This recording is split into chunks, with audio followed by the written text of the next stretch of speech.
বাংলাদেশে বর্তমানে প্রায় 1,38,00,000 মানুষ ডায়াবেটিসে আক্রান্ত। ডায়াবেটিসজনিত জটিলতায় অনেক রোগীর পায়ে আলসার ও গ্যাংগ্রিন তৈরি হয়, যার পরিণতিতে অনেক সময় পা কেটে ফেলতে হয়। এই ঝুঁকি কমাতে দেশীয় প্রযুক্তিতে তৈরি হয়েছে একটি নতুন যন্ত্র, অপটিক্যাল প্রেসার সেন্সর ভিত্তিক ডায়নামিক পেডোগ্রাফ।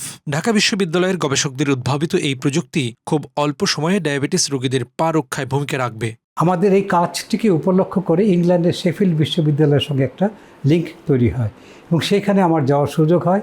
তো সেখানে তাদের বিভিন্ন টেকনোলজি প্রযুক্তি দেখে আমি বেছে নিলাম যেগুলো আমি দেশে করতে পারি এবং দেশে কাজে লাগবে। 2010-এ আমি ডায়াবেটিক অ্যাসোসিয়েশনের যে বার্ডেম, সেখানে আমার একটা ইনভাইটেড টক ছিল।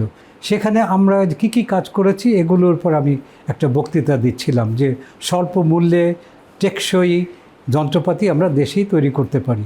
তখন পাকিস্তানের একজন ডাক্তার সেই সম্মেলনে উপস্থিত ছিলেন। তিনি এসে বললেন যে তুমি কি পেডোগ্রাফ বানাতে পারবে? উনি যখন বললেন যে এটা প্রচুর দরকার, বিদেশি যন্ত্রগুলো 40 লক্ষ টাকা দাম এবং আমাদের প্রচুর পেশেন্টের পা কেটে ফেলতে হচ্ছে, আমরা এই পেডোগ্রাফ যন্ত্র পেলে তাদের পা কাটা থেকে বাঁচাতে পারবো জুতো তৈরির মাধ্যমে। ডায়াবেটিসে আক্রান্ত অনেক রোগীর পায়ের স্নায়ুর অনুভূতি ধীরে ধীরে কমে যায়, ফলে হাঁটার সময় পায়ের নির্দিষ্ট অংশে অতিরিক্ত চাপ পড়লেও তারা তা বুঝতে পারেন না। দীর্ঘদিন একই স্থানে চাপ পড়তে থাকলে সেখানে ক্ষত, আলসার এবং পরে গ্যাংগ্রিন তৈরি হয়।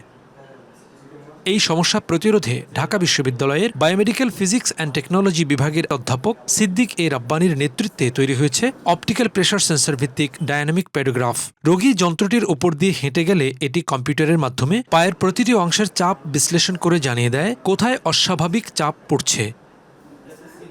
এই তথ্যের ভিত্তিতে রোগীর জন্য তৈরি করা হয় কাস্টমাইজড ইনসোল বা জুতো, যা পায়ের উচ্চ চাপের স্থান থেকে চাপ কমিয়ে পুরো পায়ে সমানভাবে ছড়িয়ে দেয়। এতে ক্ষত হওয়ার আগেই ঝুঁকি কমে যায় এবং গ্যাংগ্রিনে আক্রান্ত হওয়ার সম্ভাবনাও উল্লেখযোগ্যভাবে হ্রাস পায়। বর্তমানে দেশীয় প্রতিষ্ঠান বাইবেট লিমিটেড প্রযুক্তিটি বাজারজাত করছে।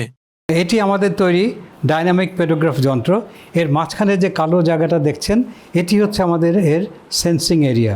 এখানে পায়ের চাপ পড়লে সেই ছাপটা আমরা প্রেশারের যে ছবি সেটা আমরা পেয়ে যাই।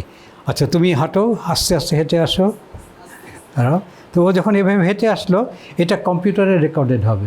এর সঙ্গে একটা কম্পিউটার সংযুক্ত থাকবে, আমাদের সফটওয়্যার আমাদের নিজেদের ডেভেলপ করা কম্পিউটার। এটার একটা ছবি, নিচে ক্যামেরা আছে আমাদের এটার, সেই ক্যামেরা থেকে এই সেন্সরের উপর চাপের ছবিটা নিয়ে নেবে। সেটাকে আমরা আরও সফটওয়্যারের মাধ্যমে অ্যানালাইসিস করে রঙিন যে কোড, লাল, সবুজ, যে কমলা, হলুদ, এই রঙগুলো বলছি, সেগুলো তৈরি করব। উদ্ভাবকদের দাবি, দেশীয় প্রযুক্তিতে তৈরি হওয়ায় এই পরীক্ষার খরচ অত্যন্ত কম, যা সাধারণ মানুষের নাগালের মধ্যেই থাকবে। একই সঙ্গে এটি ডায়াবেটিস রোগীদের জন্য নিয়মিত পা পরীক্ষার সুযোগও বাড়াবে। প্রথমত বলি, আমরা আমাদের রেলেভেন্ট সায়েন্স অ্যান্ড টেকনোলজি সোসাইটিতে যে সার্ভিসটা শুরু করেছি, এখানে আমরা নেই মাত্র 1,500 টাকা। আপনারা জানবেন যে বাংলাদেশে যে কোনো স্ক্যান বা যে কোনো ইমেজ আপনি করতে যান, 5-6 হাজার থেকে 10-15 হাজার টাকা নেওয়া হয় হাসপাতালে। তো আমরা এটা যতটা সম্ভব কমানোর চেষ্টা করেছি। এখন এটা 1,500 টাকা আছে। আর আমরা আমাদের এখানে যাদের পায়ে একটু উঁচু চাপ পাওয়া যাবে, তাদেরকে আমরা রেফার করব অর্থোটিস্টের কাছে।